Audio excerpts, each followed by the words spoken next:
Okay, well, today, this afternoon, this evening, whatever, today I'm going to make my not so famous swordfish, gee, what would you call it? I guess called pan dish, a single pan dish. That's the idea, is a single pan dish. And when I start off with frozen swordfish, because that's what I have. If you have fresh swordfish, well, that's where you start. So, this is going to be a soup to nuts recording. I'll probably chop into it to make it a little bit easier to watch. But anyhow, this is a bag of swordfish pieces, and this particular bag comes from BJ's. And there's enough in here for 2 meals. I cook 6, there's 6 in here. I cook 3 at a time. So what I do is I kind of sort through to kind of pick a representative size. It's sort of like, that's about the same as that. Okay, so we'll cook these and save these for later. They're frozen, and you know, the civilized way of thawing things out is to stick it in lukewarm water and let it thaw out over the course of a little while. And but the uncivilized way, which is my way, because I'm in a hurry, trying to get this done soon, is to hit them a few times with a microwave, just to kind of thaw them out. Don't cook them. All right, so I'm going to hit it for a minute, and meanwhile I'll get ready to do the rest. Okay, so here's my pan. It's fallen down the cellar stairs a few times. I probably this is probably a $10 or $12 aluminum pan. I'm just saying that because you don't need really expensive equipment to do what I'm about to do. All right, so what I want to do is I want to start putting some stuff in this pan, warming it up just a little. You can see that the flame is just on low. And so I'll throw a little bit of oil in. This is sort of my base of stuff that's gonna kind of flavoring agent. All right, and here's soy sauce. I just, you know, that was olive oil, just a little olive oil, just little bit of soy sauce, and here's a secret ingredient. Put some butter in. It's like, well, it's fish, it's oily. Well, the thing I hate about fish, I'll tell you, the thing I hate about fish is it dries out, almost no matter how you cook it. So what I'm trying to do is a couple of things. One is to put lots of oily kind of stuff in, you know, olive oil, butter, and then the fish oil itself. Okay, so this is slowly warming up.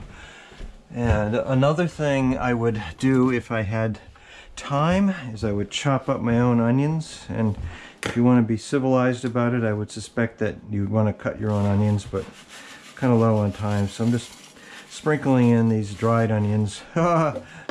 See, I'm an engineer. I'm not a chef.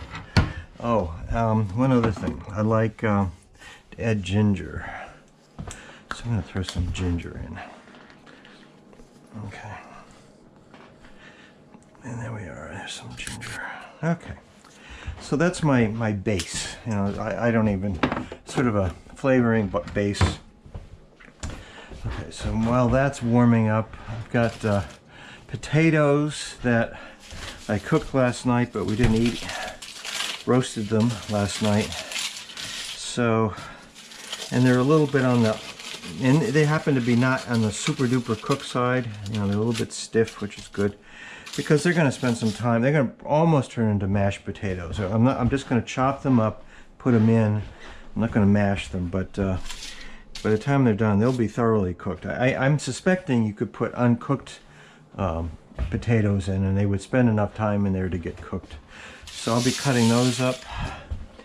And then I just go scrounging for whatever vegetables. Let's see, I like to put mushrooms in. I don't think I've got mushrooms. I don't have any mushrooms. This is one of these, you put in whatever you have kind of deal. Oh, I do have mushrooms. Oh, good, good. Mushrooms are always a good thing to have. So there's some mushrooms. Here's broccoli. Broccoli is going to be my go-to veggie. But for a little bit of an offsetting color, I'll put in a red pepper. Just, you know, a little bit of presentation.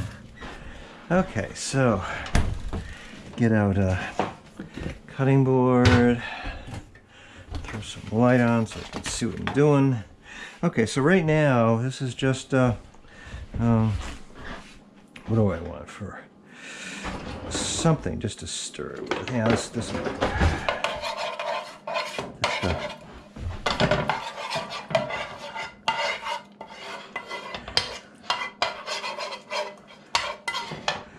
okay.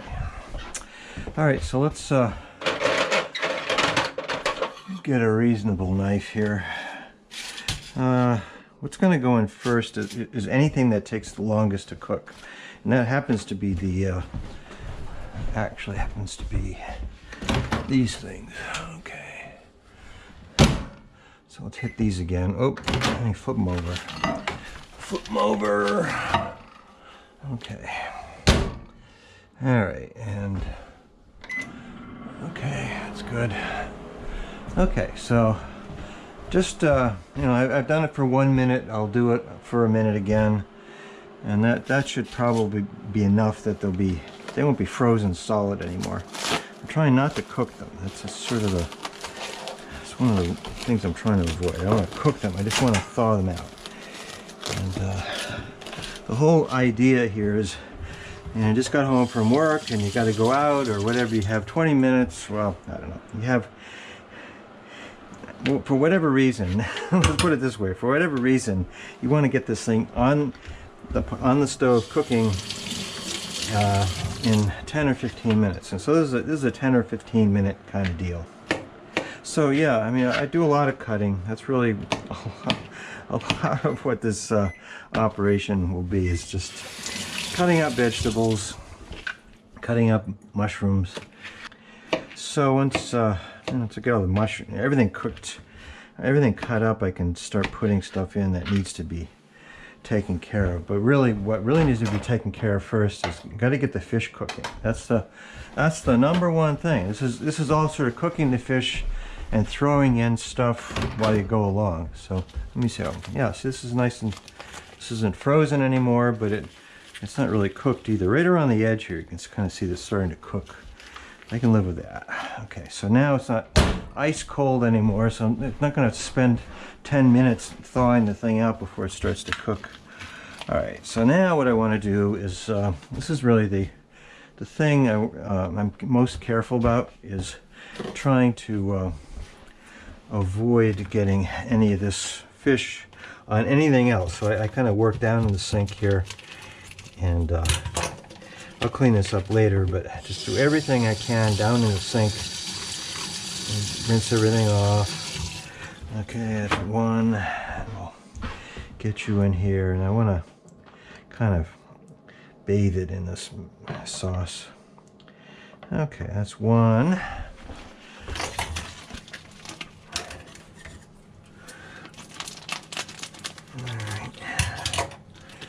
These are some pretty thick chunks. Just a little icy on the bottom there.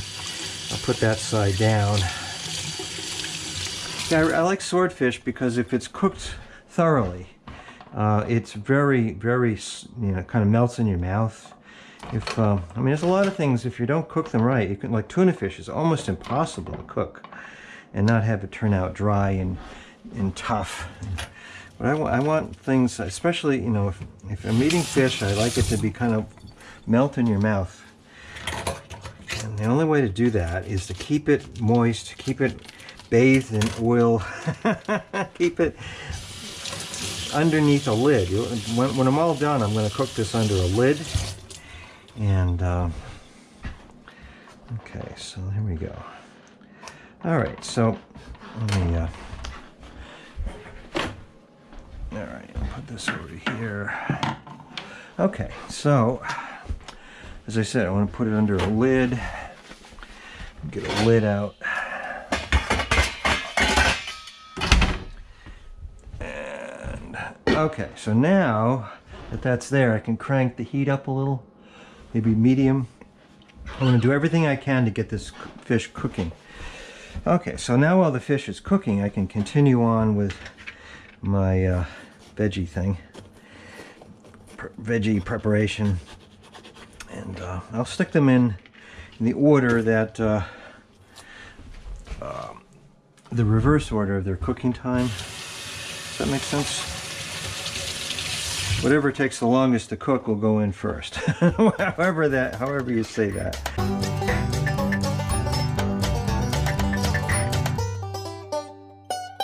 And I want to cut up some more mushrooms.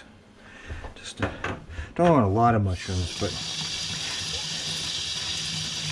I tend to. You can throw anything in you want, but if you follow the rule of putting it in, the thing that needs to be cooked the longest, put that in first, and follow that up with things that don't need to be cooked as long.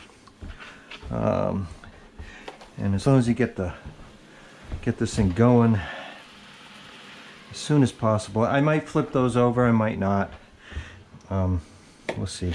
You don't need to. I mean, everything is, the whole deal, it's a pan fry thing, but because you have a lid and there's going to be water in there steaming away, the whole thing is that you end up with, a steamed kind of, all the vegetables get steamed, the potatoes get steamed, everything's going to get steamed. So you want to put the things in that need to cook the longest, put those in first.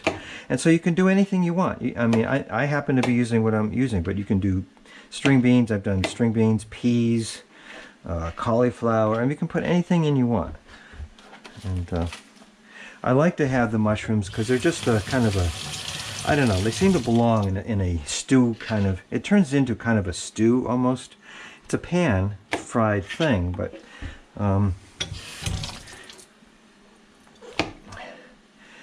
basically as long as you just get the fish cooking and then you cut up everything and you throw it in the right order and you just close the lid and you're done. I got one more secret recipe item to add, but okay, that's probably good. There's not going to be that much room.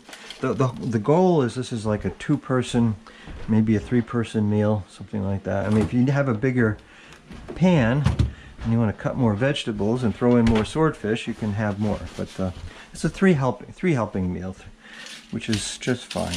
Plenty of food for the 2 of us. So okay. Okay, that's not quite ready to throw in the pan. These I'll just be throwing that in right out of the bag. Okay, so that's all set. Yeah, let me have a look and see what's going on. Yeah, it's a little bit dry on top, and I don't want that. I definitely want to keep this thing from drying out. That's the whole goal. Number 1 goal of this meal is to cook something that doesn't get all dried out. I'm gonna turn down a little bit. Okay, another thing I will do is I'll occasionally, just to make sure things don't get too dry, make sure there's lots of steam, is I'll just add water, and this will steam, and it'll produce. Well, whenever you're steaming anything, what you're doing is you're producing the steam, and the steam will find the coldest surface.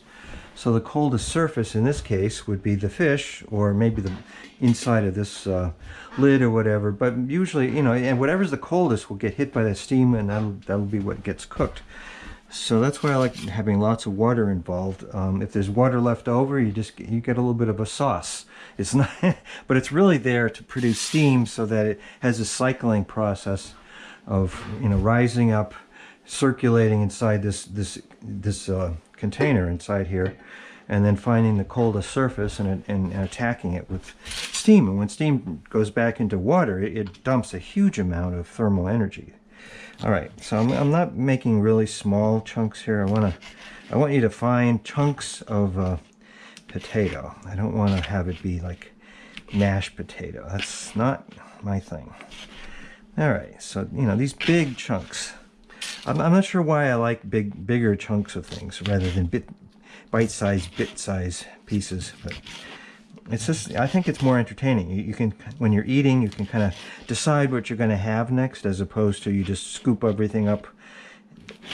You know, you can pick, you can have a potato, then you can have a mushroom, and then you can have, you know, broccoli.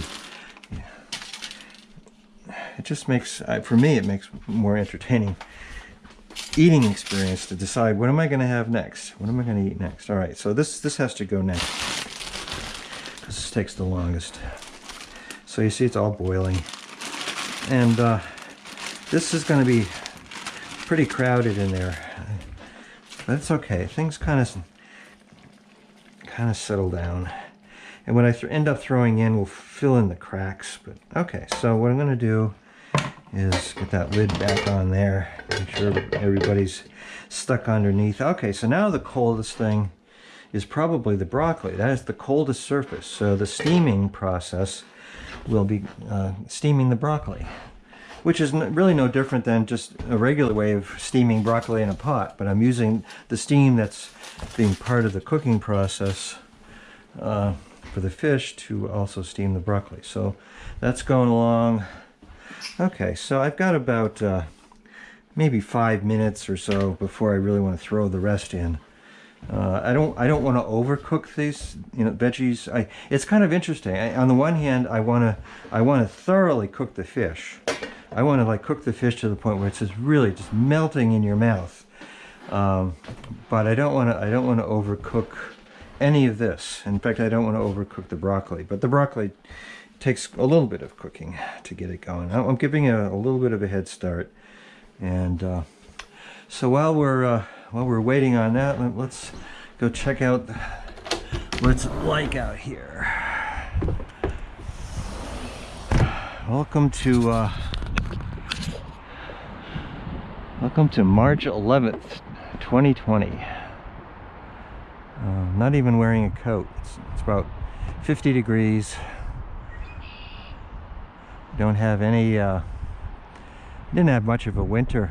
You know, the ice kind of formed a little rind and then it would melt, and then another little rind and then it would melt. And I have a time-lapse camera up in the observation deck, we call it the tree fort, and you know, I record this, and it's really kind of, I mean, we've lived here for almost 40 years, and it used to be it froze solid. You could walk out on the ice. It would be a foot thick in the middle of the winter, and middle of January this year, that was like that. There was no ice at all. That's just amazing.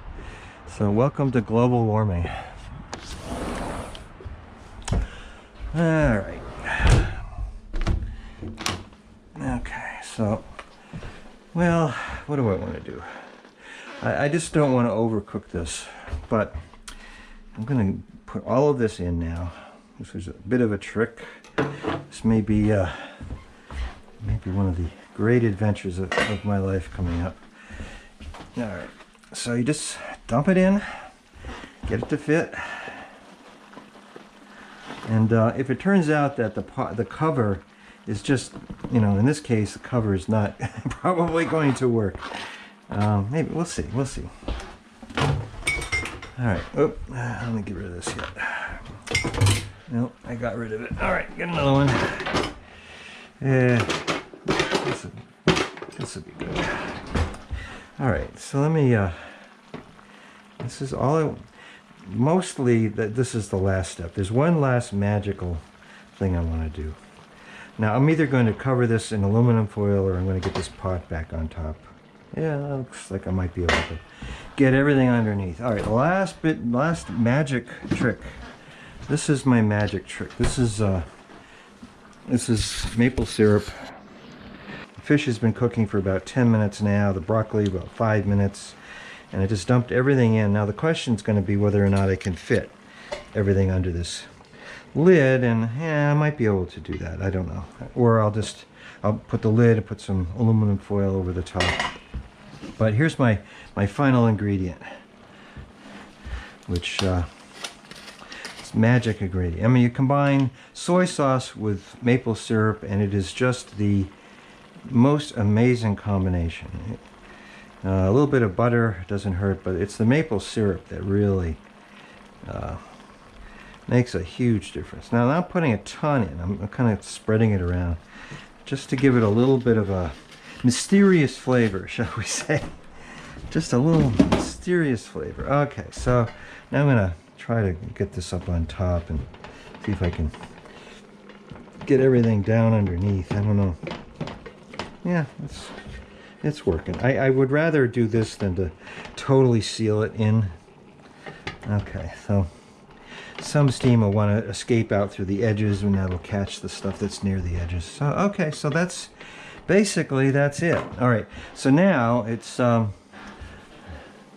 probably the fish has been cooking 10 minutes, broccoli for 5 minutes, everything else for a couple minutes. I would just turn the flame to a little below medium. I mean, this is super low. This is wide open. You know, maybe I would call that medium, just a little below, because I don't want to overcook. I don't want the thing to go crazy. I have a good amount of time, so I'm going to let this cook for about half an hour. Set a timer so I go check up on it every so often, but I'm just going to let it cook for half an hour, and I'll check on it maybe in 20 minutes, see how it's going, and that's about it. So that's it for my recording, and hope you learned something from this. It's always different every time I do it, but that's the basic outline. As those of us who remember it remember well, was really scary for quite a while. Are you more scared now, or were you more scared then? I think I am personally more scared now, and that's just because I think the health consequences of what could happen are just incredibly scary. You know, I mean, economics are important, and they certainly have human costs, but this really is life or death, and so I'm really quite scared, and I think it's really important that we get ahead of this and do everything we can to minimize the health costs, the cost of life, it's life and death. Louise Shaner is a senior fellow in economic studies at the Brookings Institution, also the policy director at the Hutchins Center there. Well, here we are. Come along. Looks like the broccoli is got that nice green glow, which tells me it's on the way to being cooked, and everything else is doing great. The potatoes aren't turning to mush, and I'm sure the fish is getting nicely cooked. So just about any, I mean, right now we could probably eat it. I would stick a probe. I'd stick a temperature probe into the fish to see what the temperature is. Fish needs to be at least 145 degrees Fahrenheit. Could be there right now. Usually when I'm done with this process, it's like 180, 190. It's like, oh, it's overcooked. But you know, when it comes to fish, this kind of fish at least, it needs to be really thoroughly cooked in order to make it melt in your mouth, and it's worth it. It's worth it. As long as it stays in this enclosed environment and it isn't getting dried out, it's really worth the trouble. You know, as long as the fish is at least 145 degrees, you can eat whatever's in there. Everything else is a vegetable. Okay, well, I just got a phone call. It says dinner time is now going to be 7 o'clock-ish. Maybe a little before, but so I got to make this last an extra half hour. What do? Well, I just turned the flame down to minimum, and okay, so it's because this cover is here, it's not going to dry out, and because I dropped the flame down, it'll just cook slower. So I'll just let it simmer on the very lowest level, and I'll check the temperature of the fish in a little while. Well, in fact, why don't I do that right now just to get an idea where it's at. Let's see. This is an engineer's approach to things. I don't dig anything out unless I really need it. Okay, so here's my temperature probe. Currently the kitchen is 70.3 degrees Fahrenheit. So I'm looking for 145 in the fish itself. And I've already got 190. Oh my goodness. All right, I guess really I could probably serve dinner right now. So what do? Well, I'll leave it down low. You know, I don't want to turn it off because it'll just cool off, and that's no good. All right, well, bit of an experiment now. we'll see what happens. I don't know. Wow. Okay, so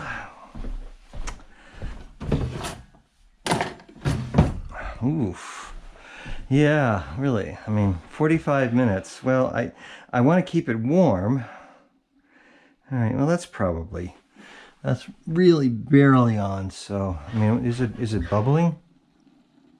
Slightly. All right, well, I think what I'll do is I'll turn it off for now.